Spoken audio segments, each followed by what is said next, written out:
Welcome to Sales Training for Podcasters, the podcast designed to better your sales process. We'll be sharing tools, tips, and techniques, whether you love sales or hate sales. If you've got a product or service to sell and a podcast, you've come to the right place. Now, here's your hosts, podcast strategists, Doug Sandler and JJ Flazane. Being a part of a legacy can be a double-edged sword, and for today's guest, Tom Ziglar, he does his legacy proud. The son of leadership icon, author, and speaker Zig Ziglar, the apple does not fall far from the tree. Tom carries on the Ziglar philosophy of you can have everything you want if you just help enough people get what they want. Tom, my friend, welcome to the podcast.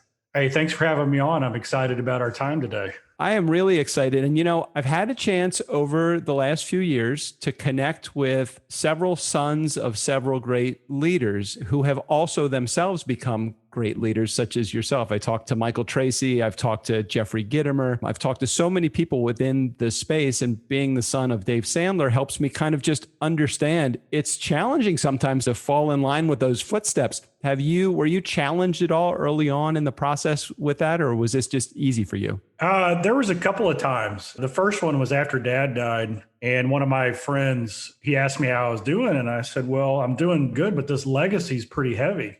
And he said, well, wait a second. Your dad's legacy is secure. The only one you've got to worry about is your own. It's nerve-wracking. Right. And so that really that put perspective in place, because we can look at the blessings that we have and also the burdens, this expectation to do it the same way, and my friend was just saying, look, your dad loved you for who you are. You've got your own gifts and talents. Create your own legacy. The second thing that was hard was I didn't really speak at all until about 10 or 12 years ago. I didn't go out publicly. I didn't train. I didn't speak. I didn't want to. My job was to put the greatest speaker maybe ever in the history of the world on stage. And everybody said, you should go and speak. And so I started speaking, and it was gut wrenching. I didn't like it. And I had to sit myself in the corner and go, why don't you like it? And even though I got good reviews, my answer to myself was because I thought people wanted me to be just like Dad. Mm-hmm. Mm-hmm. And nobody can do that. And so I said, no, is that true? And I said, no, it's not true. What do they want? They want me to carry on the same philosophy. And so I'm kind of a nerd. I'm kind of a geek, and my humor is real dry, and I don't run around on stage like Dad did. So when I went out just being myself, but carrying on the philosophy, the principles and values, that's different. That's when it really became fun. Yeah, I completely relate to what you are saying. And man, oh man, fill in those shoes. I was always concerned I was having to fill my dad's shoes, not just in the world of training and speaking, but yeah, the same way. And I had to relax. I had to say, nobody's expecting you to be Dave Sandler. Nobody's expecting Tom Ziglar to be Zig Ziglar. And that's actually a good thing. That takes a lot of pressure off when you start to realize that. Although we are here because one of the things that was becoming apparent for Doug in his life was the need to step into those shoes, right? So it sounds like, Tom, you were so involved in the business that it was a natural way for you to just sort of say, okay, I am supposed to step into this now. I'm not him. How do I do this? Doug's path had sort of veered off from the sales training perspective for a little while, and he had made his own name in another niche and was very successful in that and has great talents in so many ways. So for him, it was almost like when we first started working together, success was trying to find him, and he was running from it in the sales way, in the customer service. And I said, this is a message. The universe is saying it's time for you to pick the gauntlet up and keep carrying it. And even though you don't want to do it in the same way, we can serve the audiences and the perspectives that you are passionate about, AKA podcasters. So for you, Tom, what was that time frame like when at first, like how long did it take you to say, all right, I know that they want my dad and I don't want to do this. I don't like to do this. And then what was the process, or what changed for you besides the thought and the realization that it was just about the message? What was your own growth path in that time to take it on and to realize you just had to be you and to sort of massage into that? Yeah. So out of college, my goal was to be a PGA golfer on tour. I played college golf, and I was traveling and playing tournaments around the country. And I got a job at the company to basically support my golf habit. And so I'm working in the warehouse then I moved from shipping to audio and video duplication, just kind of that very basic stuff. And I realized golf wasn't going to be the future. And I moved into sales, and I fell in love with sales because just like you, Doug, I was raised selling is just like it's in the DNA. You just don't even know you're doing it when you do it. And I just fell in love with it, but never wanted to speak. Never wanted to be that front person. Moved up through management, and then I was in an event one day. And this is a huge event. So there's like 30,000 people, and it's an Amway event. And Dad was the surprise guest speaker. So what that means is there's 30,000 people. They know that somebody's coming who is going to be special, but they don't know who. And so we had 20 tables of products. So these are all audio, cassette tapes, VHS tapes, and books. And at the break, they emptied out this whole basketball arena. They emptied the whole thing out. So at 5 o'clock, we run in, we set up all these product tables. We put all the tablecloths on top of it so that nobody could know. They opened the doors at 7. The first guy through the door looks over, and one of the tablecloths was open, and he saw Dad's picture. And he turns and looks at me, and he goes, "Is Zig Ziglar going to be here?" And I'm like, "Shh, don't tell anybody." So he comes over to me, and I put the tablecloth down, and he goes, "Is he going to sign autographs?" And I go, "Yeah." He goes, "Well, where is that going to be?" And I go, "Well, it's around there." He goes, "Is that where the line is?" And I go, "Well, yeah, but there's nobody even knows he's coming." He goes, "I'm going to go stand in line now."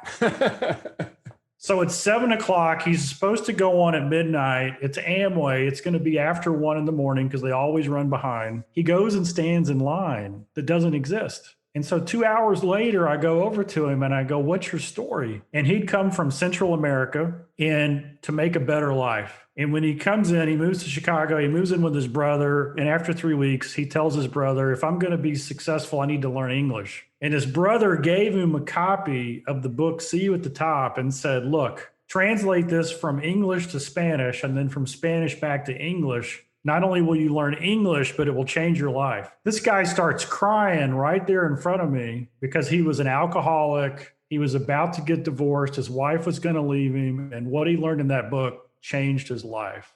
Wow. And that's when that was the first big shift in my career, is I knew that we weren't in the book and tape business. We were in the life-changing business. And so that was huge. And you got to know, I've got hundreds of stories like that. And it's not just about a family put back together or marriage saved. It could be about an entrepreneur whose business, they took the sales principles and it went to the top, or, just all these different things that happened. That's when I fell in love with it. So that was the first one. Then I moved into leadership and management, became the president all those years ago.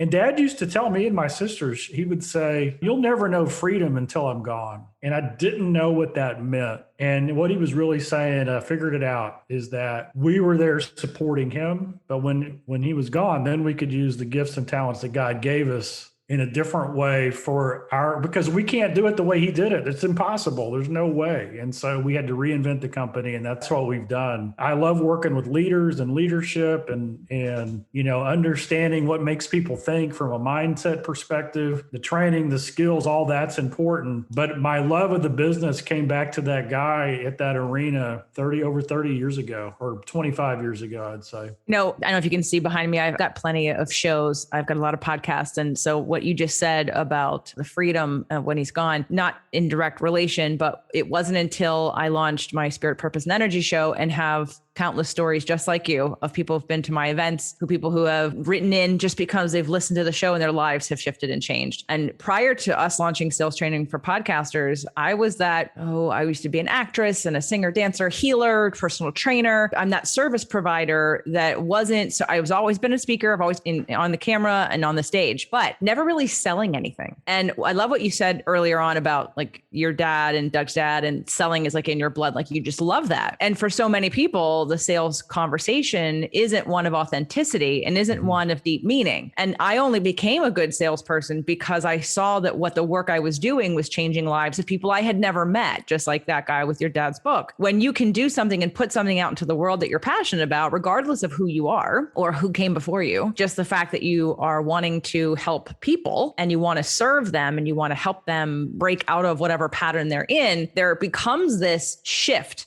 in the selling process, at least there was for me, that now it's never been about the money. Of course, we'll have to pay our bills. And maybe in the beginning, I wanted to sell more things so I could feel freer, I thought, or whatever. But there was somewhere for me where the minute the fan mail kept coming in more regularly, when the life-changing stories come in, that now this is not about the dollar. It's not about $100, not about $1,000, not about $10,000. This is about a life that I have the privilege to be able to affect. And so now selling is not about selling, it's about changing lives. So I love that you just said that, because I think that's one of the things we try to promote on this show and for podcasters in general, anyone who's listening that may or may not be a salesperson. The idea of sales, regardless of what your money relationship is, when you can remember, no matter what it is you do, you're an artist, you're a singer, you're an entertainer, you're an educator, whatever you do, it has value in possibly changing someone's life. And when you can be in touch with that, the sales process becomes easy, even if you're not that good at it, because your intention is pure and you care. So I love that was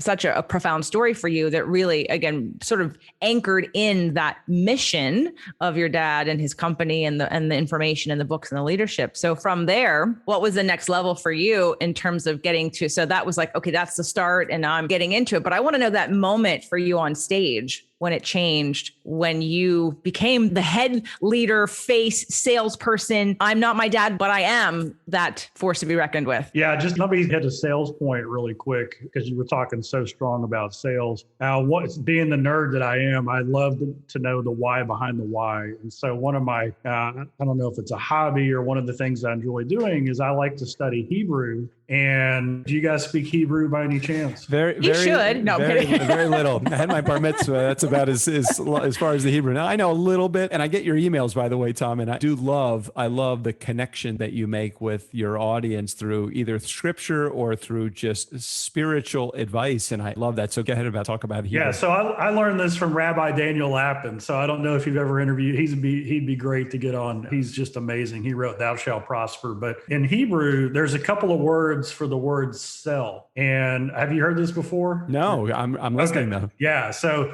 and as you know, if you study the language, of course, it's God's language, in my opinion. And every word, every letter has a numerical value and a moral value. And some words have more moral standing than others do. And so one word for sell is just a transaction. It's just kind of an everyday common word. But the word, I don't know the Hebrew word for it because I can't say it or pronounce it, but there's a word that means sell. And what it really means is to look into the future of someone, anticipate a problem they might have, and then help them avoid it. Now, I can't think of a higher moral calling than selling. And so if you're listening, if you solve a problem, if you have a product or a service that solves a problem, you have a moral obligation. Amen. To sell. I believe that. And you've got to use every skill, everything that you have. And then, so that reminds me of my very first sale at the company. So we're talking about selling. It was phone sales. I go through a week of training and I'm scared to death. And I go in to my cube 30 years ago, and the phone rings and I pick it up, and there's this man. He was ancient. He was probably like 60 years old. You know, I mean, because I'm a kid. And he tells me the story, and he says, "Hey, my daughter and son-in-law are going through a really tough time in their marriage. He's a dentist. He just bought a practice. He still has debt from dental school. They have 3 kids under 5. What is it that you think, because I love your dad, what program do you think I could get them that would help them?" And so I did the catalog on it. You know, you can always tell baby brand new salespeople because they just start throwing out the catalog. Luckily, he cut me off. He cut me off after 10 seconds. And this is what he said: "Tom, here's my American Express card. Send them whatever you think they need. Is it okay if we pray?" And so my very first sale had nothing to do with me. It had to do with the integrity and the reputation of Dad and our company. And so if you focus on your own integrity and reputation, always keep that pristine, always do the right thing, and you have the moral conviction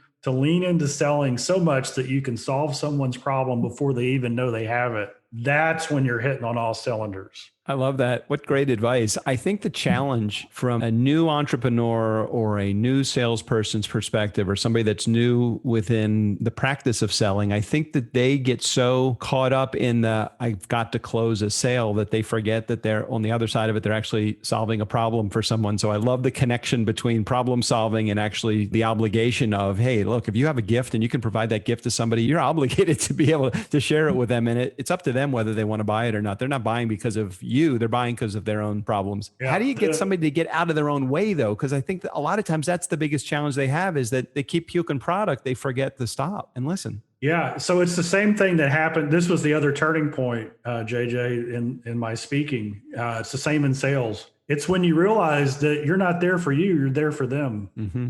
So once I realized that I just needed to represent the principles and values, my focus switched from what about me to what about them. And so suddenly I was speaking, and the only people in the room mattered were everybody else. It was no longer the self-conscious, am I going to come off right? Will they laugh? Whatever. And that was really Dad's superpower on stage, is when he went on stage, he only had two things in his head. One, did I prepare enough with the amount of time I had? And number two, did I speak God's truth and love? And here's the thing, when you speak in truth and love, it doesn't really matter how people receive it. That's between them and God.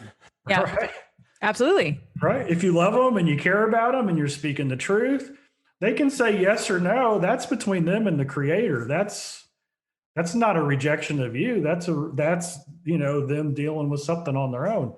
And of course, when you have sales skills and you've studied it and you understand, the blocks that people have and why they might hesitate, then you can get better at that. But really, it takes the pressure off when you're focused on them and their needs. I love the idea, because I think that one of the things that challenges most people is that when they feel like they have someone that is interested, they feel the necessity to actually tell them everything they know about why they should be using the stuff that they have. And the beauty of podcasting is this, and that we have found, and we, over the last, 6 years and 1,200 of my own episodes of my own show, and JJ's got hundreds and hundreds and hundreds of episodes, totally connected audience, is that she can share this amazing message with her community and they will tell her what they want. The beauty of podcasting is that if you grow your community long enough, and for those of you that are in our community and listening to this, know that if you're brand new at podcasting, this is not about you pitching products and using your podcast as a platform. It's about building a know, like, and trust factor long enough with somebody that's listening in your audience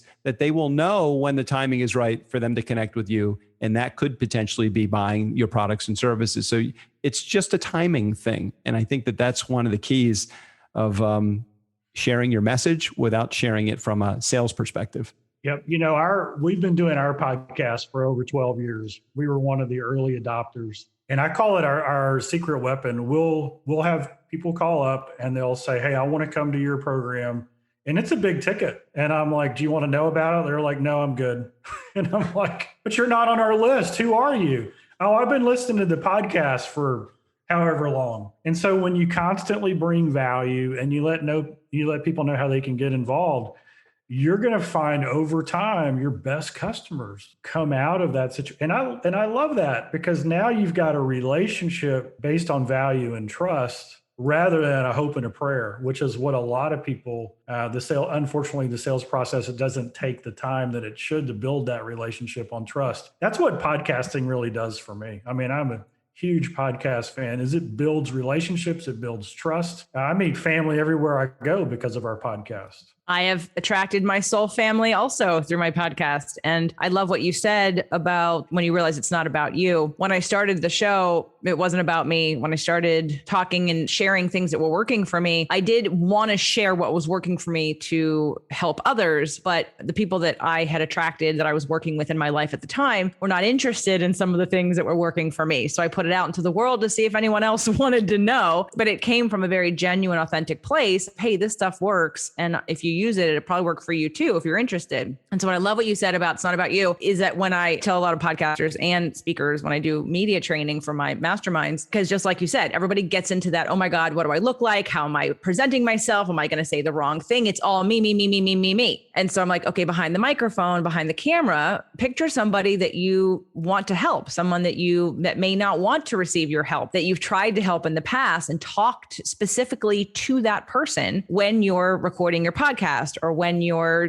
doing a video or whatever. I'll have shows where I will literally be talking to a specific person, and I'll have 10 people say, oh, you were talking just to me. And I'll say, well, I wasn't specifically talking to you, but because it resonates at such that level, right? I think that is where the sales conversation starts to shift. And in podcasting, especially with the relationship building, that is for me, I mean, if you take me through a sales process of closing a sale from someone I've just met one time who knows nothing about me and I know nothing about them, and then I'm supposed to have a relationship in an hour to sell them some big thing, the pressure's on. But in podcasting, that's been the beauty of this whole thing, is the intimacy of this conversation, of the sharing, of the showing up, what you'll call in God's love, I'll call in alignment and from creator or source. So it's like, if you just put it out there with the strongest intention of love, of being of service, you can't not get back. It is like the highest frequency from anyone to receive, and you can't not get back. It's what you do with it next. So where are you now? I apologize. I didn't know you had a podcast, because I thought maybe you and Doug had talked about podcasting on the last conversation that you had. So please tell everybody who's listening about your podcast, so that anyone who's listening to this podcast can come listen to your podcast. You bet. It's called The Ziglar Show, and Kevin Miller is our host. We do 2 episodes a week. We do one with a guest expert or guru, and Kevin does that. And then we get together once a week and we do Q&A, right? We just answer all the questions that we get from our audience. And it's just been an amazing thing. But JJ, you just hit on something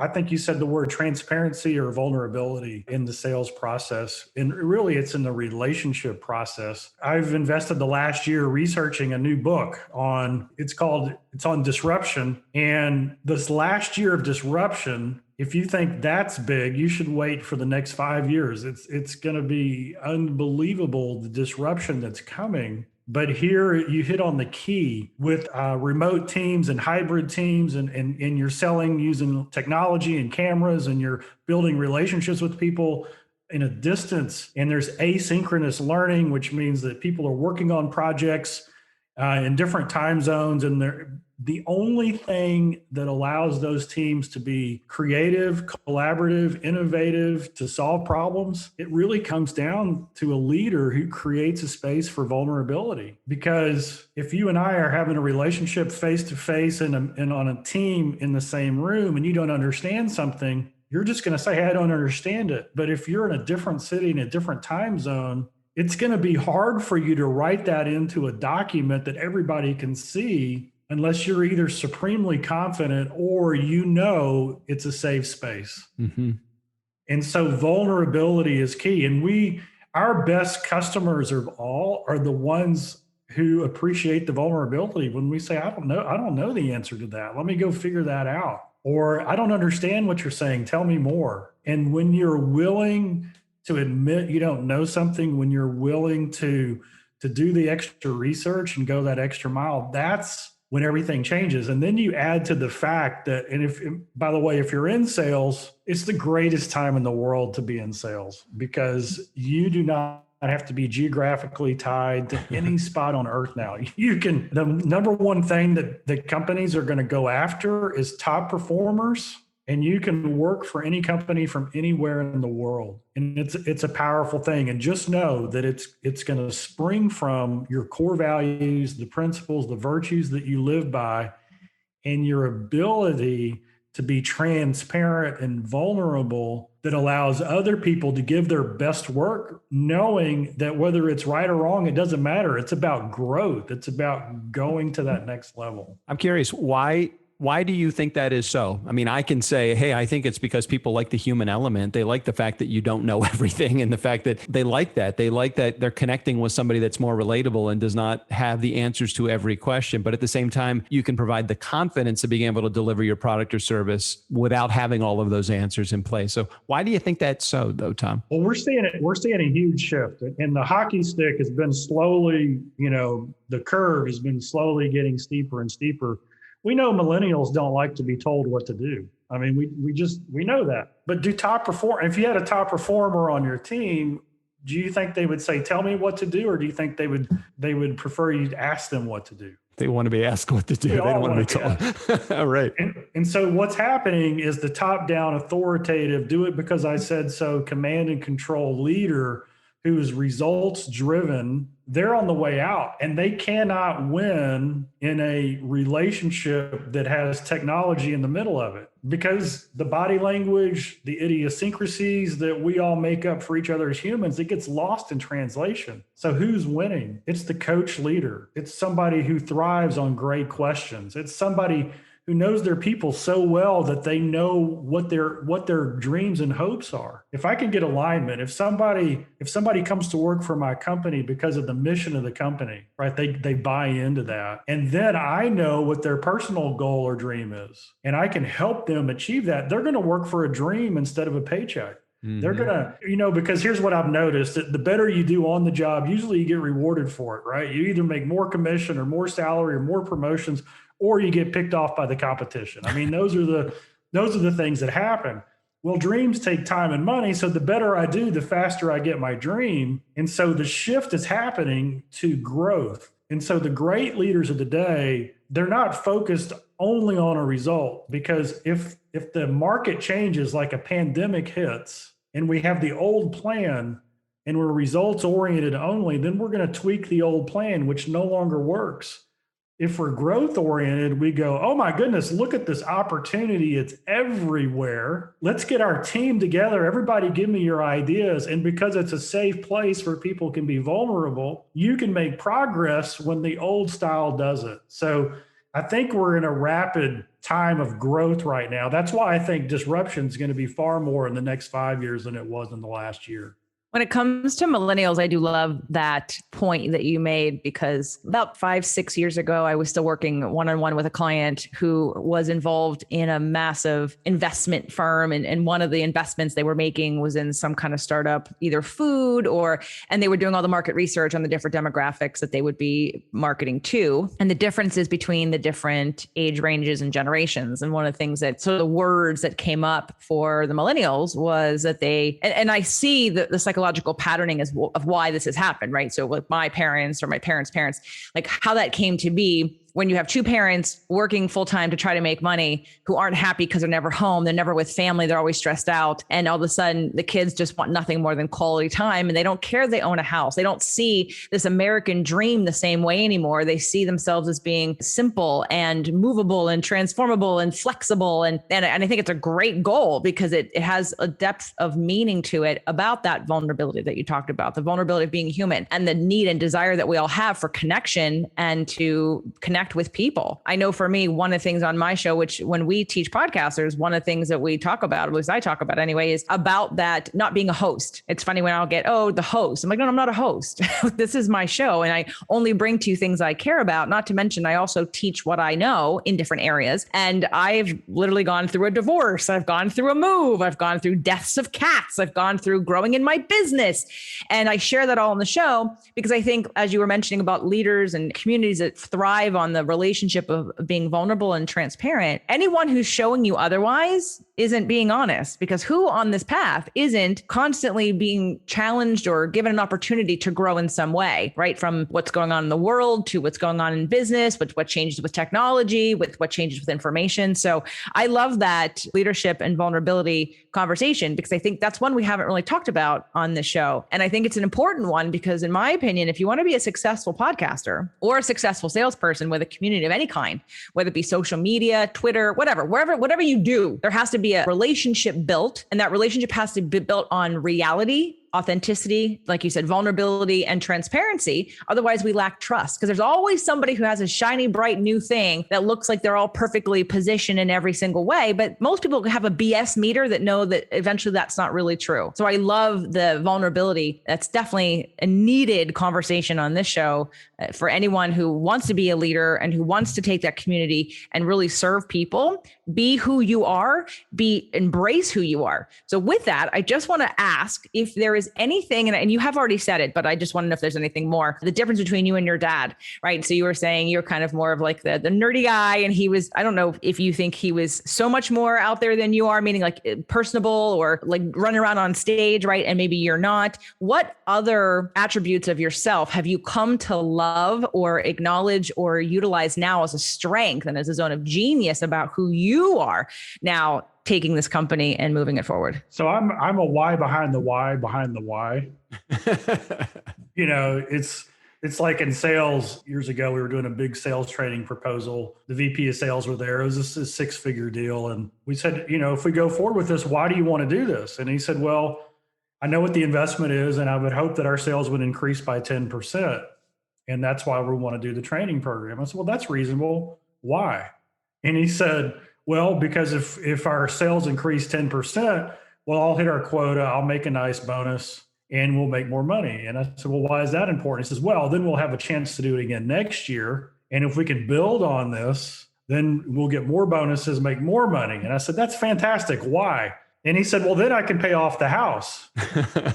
That was the reason right there. And I go, why? And he goes, well, then I can buy the lake house. And I go, why? And then his whole demeanor changed. And this is what you're getting to.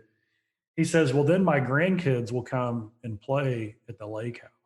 And so now we were on a mission for him to play with his grandkids. And that's a totally different deal. And so I'm like that in everything. Like, why does mindset matter? Why do we say this instead of that? And, is there a sequence to success? I mean, I write things with the intentionality, well, what comes first? I look around, and to me, it all starts with the mental. If our thinking's not right, if our input's not right, nothing else matters. It's the most important thing that we can do is control our thoughts. And so what happens, I'll share with you what happens when your mindset's wrong.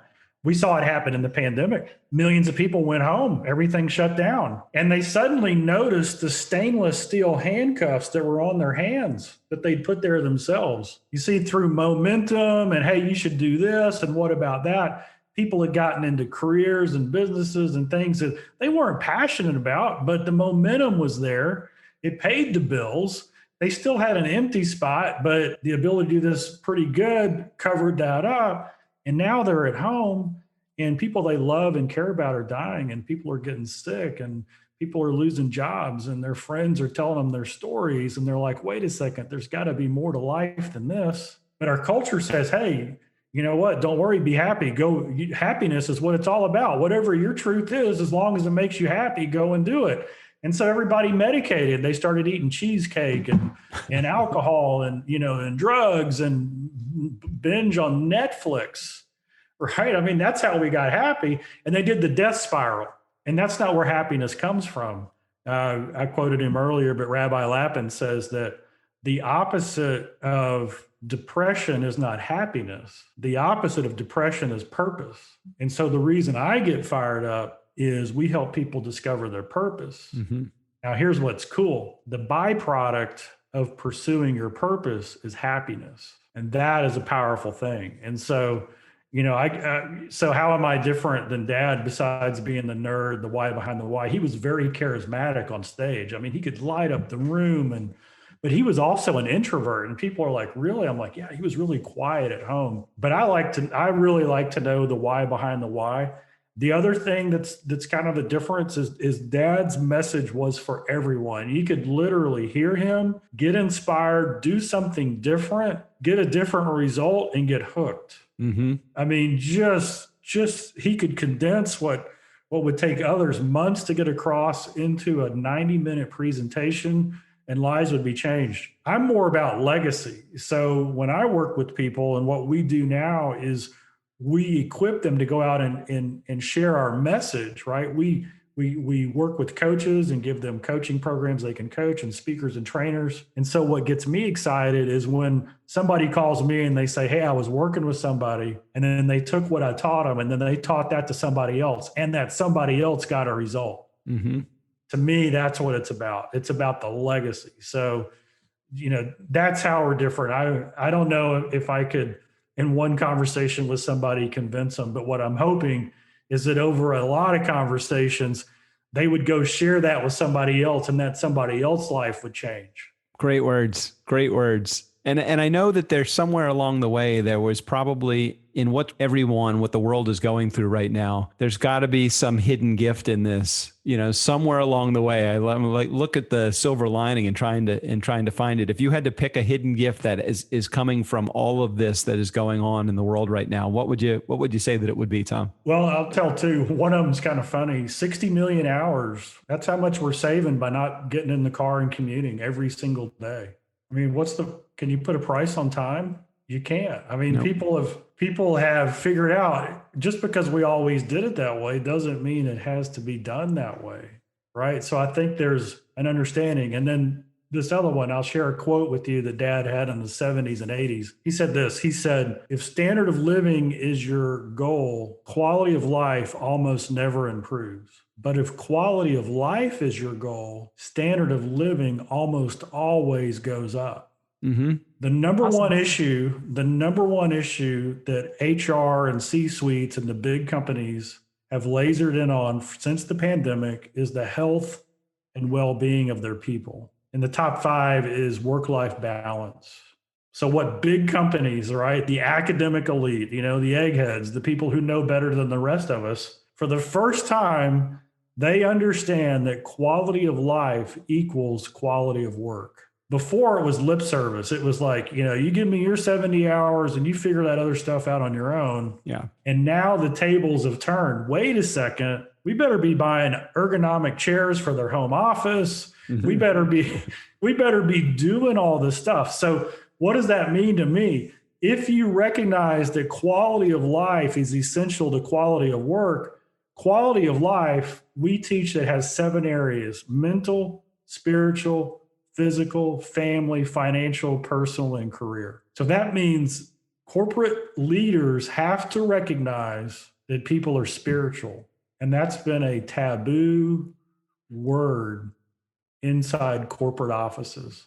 And believe me, that's on the heart and soul of every person out there right now is, does my life have meaning? Is what I'm doing bringing purpose to what I'm about?